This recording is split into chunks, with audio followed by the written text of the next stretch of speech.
చీరాల ప్రజానికానికి నమస్కారం. మరి ఈ నెల 26వ తారీఖున జరగబోతున్నటువంటి పాస్టర్ల ఐక్యతను అందరూ కూడా దైవ సేవకులు, సంఘస్థులు, సంఘ సేవకులు, చర్చి పాస్టర్స్ అంతా పెద్దలు అందరూ కూడా హాజరు కావాలి.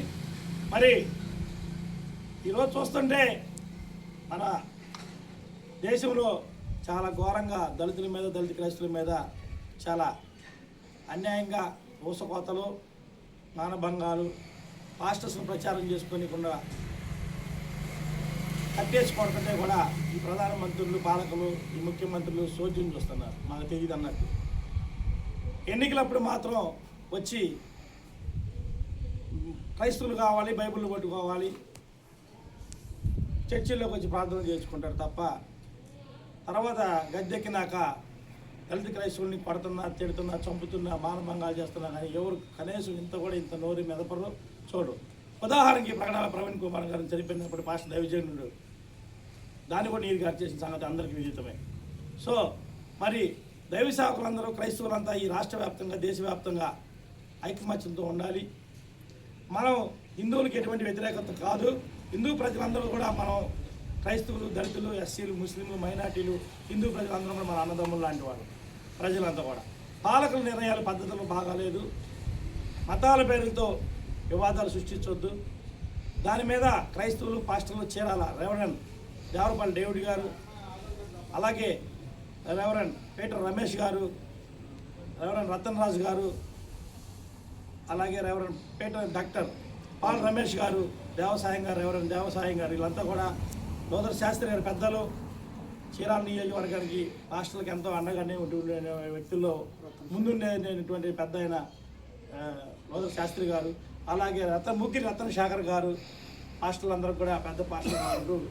వారు ఎంతో దైవ సేవకులకి అండగా ఇలాంటి దేవుని కార్యక్రమాన్ని ముందుండి నడిపించేట్లు చెప్పుకుంటూ పోయి చాలామంది పెద్దలు పాస్టర్స్ ఉన్నారు.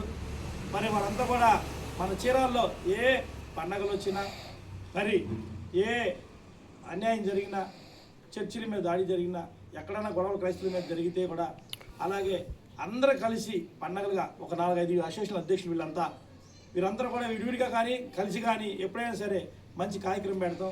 ప్రేమ విందులు ఏర్పాటు చేసుకొని, ప్రార్థనలు ఏర్పాటు చేసుకొని శాంతియుతంగా కొనసాగిస్తూ ఉండే వ్యక్తుల్లో మేలుగా ముఖ్యులు, ప్రముఖులు, ఇప్పుడు చెప్పినటువంటి పెద్దలందరూ కూడా. మరి వీళ్ళు చేసే కార్యక్రమం జరిగినప్పుడు ఎవరైనా ఎక్కడి నుంచో బయట నుంచి వచ్చినప్పుడు పెద్దలు ఎవరైనా వస్తే దయచేసి ఏదైనా కార్యక్రమం నిర్వహించడం మంచికో చెడ్డకో అనేది ముందు చర్చ చేసుకుని పెద్దలతో చర్చ జరిపి కార్యక్రమాలు పెట్టాలనేది వారి ఉద్దేశం. దాని మీద అలా జరగకుండా, వారిని సంప్రదాయం జరగకుండా ఇలాంటి కార్యక్రమాలు పెట్టే వాళ్ళ కోసం పెట్టకూడదు. ఫస్ట్ సారిగా ఏదైనా ఉంటే వాళ్ళు ఒప్ప తెలియజేస్తే ఇక మీద ఎప్పుడు జరగకూడదని ఇలాంటి కార్యక్రమం మీద వాళ్ళు శాంతంగా ప్రార్థనా కార్యక్రమాన్ని కూడా ఏర్పాటు చేశారు. ముందుగా క్రైస్తవులు, హిందువులు మనందరం కూడా అన్నదమ్ములుగా శాంతంగా పీస్గా ఉండాలనే కార్యక్రమం మీద వీళ్ళు కూడా ప్రార్థన కూటమిని ఏర్పాటు చేశారు రేపు బహిరంగంగా మన Chirala Saint mark church, Lutheran church దగ్గర ఆవరణంలో. మరి ప్రతి ఒక్కరు పాల్గొని కార్యక్రమాన్ని పాస్టర్లు, దైవ సేవకులు, సంఘ కాపరులు, సంఘస్థులు, బిషప్పులందరూ కూడా పాల్గొని పాస్టర్స్ అందరూ కూడా ఐక్యంతో, శాంతంతో భారీగా మరి విజయవంతం చేయాలని కోరుకుంటూ ప్రతి ఒక్కరు ప్రేమపూర్వకంగా ఆహ్వానిస్తున్నాం. మీ Devarapalli Rangarao, Congress party contested MLA Chirala. మరి ముఖ్యంగా చెప్పాల్సిన విషయం ఏంటంటే, రాజకీయానికి వస్తే ఈ దేశం బాగుండాలంటే, ఈ దేశం భారత రాజ్యాంగం స్వతంత్రం వచ్చిన తర్వాత కాంగ్రెస్ పార్టీ ఒక కట్టుకుంటానికి గుడ్డేవారన్నా, తినడానికి భోజనం పేదవాళ్ళకి ఎక్కువ శాతం నాగరికత లేనప్పుడు అభివృద్ధి చేయడం కోసం పెద్ద ఇండస్ట్రీలు, పోస్టల్ డిపార్ట్మెంట్లు, బిఎస్ఎన్లు, టెలిఫోన్లు, ఇలాంటి ఆధునిక పరికరాలు కానీ అన్ని కొత్త యంత్రాంగాన్ని, సాఫ్ట్వేర్ మొత్తం తీసుకొచ్చి భారతదేశాన్ని ఒక అభివృద్ధి చేసింది ఎవరంటే కాంగ్రెస్ పార్టీ. ఈరోజు మనందరం అభివృద్ధి చెందామంటే కాంగ్రెస్ పార్టీ. మరీ ముఖ్యంగా దళితులకి, దళిత క్రైస్తవులకి, ముస్లింస్కి, మైనార్టీలకి, బీసీలకి అండగా నిలిచిన పార్టీ అంటే అది కాంగ్రెస్ పార్టీ. ఆ కాంగ్రెస్ పార్టీని ముందు దాన్ని భూస్థాపన చేస్తే వీళ్ళెవ్వరూ కూడా దళిత క్రైస్తవులు ముందుకు రారు. మళ్ళీ పాత తల్లికి తాటే కట్టేసి మళ్ళీ ఊరి చివరం పెట్టేయచ్చని టార్గెట్ చేయడం కోసం ప్లాన్ చేస్తూ ఈవీఎంలు మీ సిస్టంతో ఓట్లు మోసాలు చేస్తూ గజ్జిమెంచి దెక్కుండా ఉన్నారు. దీన్ని గమనించిన మీరు రాహుల్ గాంధీ గారు అన్నట్టు ఈవీఎంలు వద్దు, బ్యాలెట్ బోటే ముద్దు అని చెప్తున్నారు. మరి మా రాహుల్ గాంధీ గారు చెప్పిన విధంగా అందరూ కూడా ఓట్లు బ్యాలెట్తోనే పెట్టించుకోవాలి. ఈసారి అమెరికాలో అంత స్థాయిలోనే బ్యాలెట్ ఓటింగ్ జరుగుతుంది. ఈ ఈవీఎంలు పెట్టి తారుమారు చేయటం, రాజ్యాంగాన్ని అమెండ్మెంట్స్ని మార్చడం, గవర్నర్ని ఎన్నికల కమిషనర్ రూల్స్ని కూడా తీర్చేస్తామని పార్లమెంట్లో బిల్లులు పెట్టడం, వాళ్ళకి టోటల్గా భారతదేశాన్ని మొత్తం చేజిక్లో పెట్టించుకోవాలని చెప్పి హిందూ పాలన చెప్పి కొత్త కుల మతాలు పెట్టి రెచ్చగొడుతూ చేస్తున్న దీన్ని ప్రజలు గమనించాలి, దాన్ని చాలా ఆచరణలో తీసుకోవాలి. అలాగే క్రైస్తవులు మరి ముఖ్యంగా ఐకమత్యంతో ఉండాలి.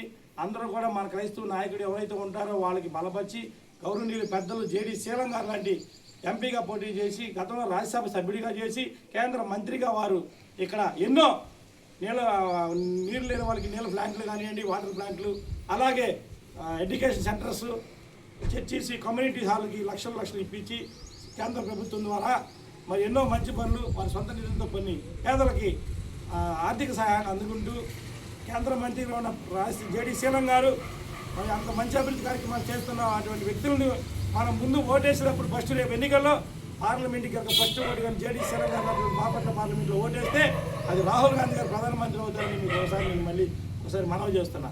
ఓటేసినప్పుడు ఎవరో నుంచున్నారు, వాళ్ళకి ఒక ఓటు వీళ్ళకి ఒకటి వద్దు, మనకి ఒకే ఓటు కాంగ్రెస్ చేయాలి, రాహుల్ గాంధీని ప్రధానమంత్రి చేయాలని చెప్పి నేను ఈ సభాముఖం తెలుసుకుంటూ పాస్టర్లు, క్రైస్తవులు, దళితులు, బీసీలు, ఎస్టీలు అందరూ ఐకమత్యంతో ఉండి కాంగ్రెస్ పార్టీని కాపాడుకుంటే ఈ భారత రాజ్యాంగం కానీ భారతదేశం కానీ మరొకసారి 30-40 సంవత్సరాలు మళ్ళీ మనకు రక్షణ ఉంటుందని చెప్తున్నా.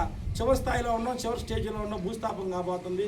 దేశాన్ని ప్రైవేటైజ్ వర్గీకరణ చేసి మెడికల్ కాలేజీలు కానివచ్చు, బిఎస్ఎన్ఎల్ కానివచ్చు, పోస్టల్ డిపార్ట్మెంట్ కావచ్చు, రైల్వే కానీ మొత్తం ప్రైవేట్ వర్గం దోపిడీ రాజ్యాంగం చేస్తూ దోచుకున్నటువంటి ఈ ప్రభుత్వానికి, ఇప్పుడున్నటువంటి ప్రభుత్వానికి బుద్ధి చెప్పాలి.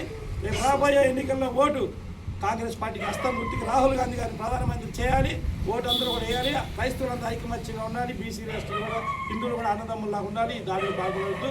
రేపు మా పాస్టర్స్ అసోసియేషన్లు కలిగినటువంటి చీరాల నియోజకవర్గం 26వ తారీఖున సెయింట్ మాస్ లూథరన్ చర్చిలో జరుగుతున్నటువంటి పాస్టర్స్ మీటింగ్కి అందరూ పాల్గొని క్రైస్తవులు పాస్టర్లు అందరూ కూడా విజయవంతం చేయాలని చెప్పి ఈ అవకాశం ఇచ్చినటువంటి నాకు ఈ అసోసియేషన్ 5 పాస్టర్ల అధ్యక్షులు, అలాగే మరి ముఖ్యంగా మా పేరు రమేష్ గారు, పేరు రతన్ రాజు గారు, అలాగే మా పాల్ రమేష్ గారు, వీరు ఎంతో కష్టపడి కార్యక్రమం చేస్తున్నప్పుడు పాస్టర్లు అందరూ కూడా దీన్ని ఆలోచన చేసి సక్సెస్ చేసి విజయవంతం చేయాలని కోరుకుంటూ నా హృదయపూర్వక నమస్కారాలు చేస్తున్నాను.